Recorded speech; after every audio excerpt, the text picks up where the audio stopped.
அனைவருக்கும் வணக்கம். புதுசாக புனரமைக்கப்பட்ட வள்ளுவர் கோட்டத்துக்கு தான் சில நாட்களுக்கு முன்னாடி நான் போயிருந்தேன். அங்கே எடுக்கப்பட்ட காட்சிகள் தான் இந்த வீடியோவில் பார்க்க போகிறீங்க. இந்த வள்ளுவர் கோட்டம் போகிறதுக்கு கோடம்பாக்கம் தாங்க நியரஸ்ட் ரயில்வே ஸ்டேஷன். இங்கேருந்து சுமார் ஒரு 1.5 கிலோமீட்டர் தூரத்தில் தான் வள்ளுவர் கோட்டம் வந்து அமைஞ்சிருக்கு. நான் நடந்து தான் போனேன் ஸ்டேஷன்லேருந்து.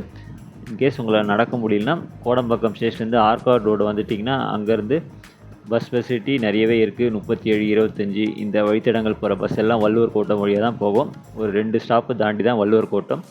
ஸோ அது மூலமாக நீங்கள் வள்ளுவர் கோட்டம் வந்து போக முடியும்.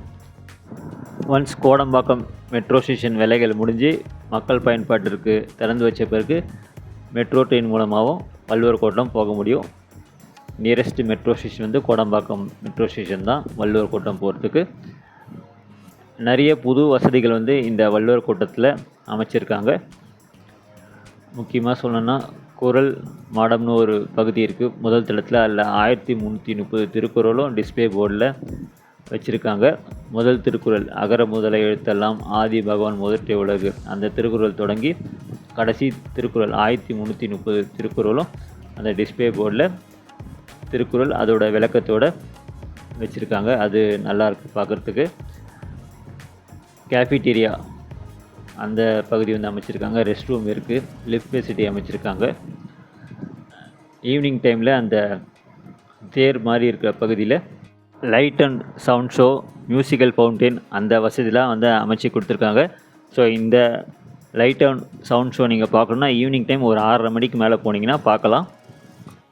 சுமார் 1500 இருக்கை கொண்ட ஒரு குளிரூட்டப்பட்ட கலையரங்கம் வந்து அமைச்சிருக்காங்க தரைத்தளத்தில். அது இல்லாமல் ஒரு சின்ன ஒரு நூலகமும் அமைச்சிருக்காங்க.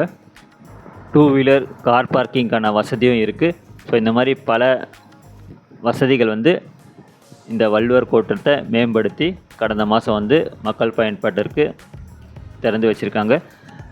இந்த வழியாக நீங்கள் போனீங்கன்னா கண்டிப்பாக ஒரு தடையாவது நேரடியாக பாருங்கள். பிரம்மாண்டமாக இருக்குது. இந்த வீடியோவில்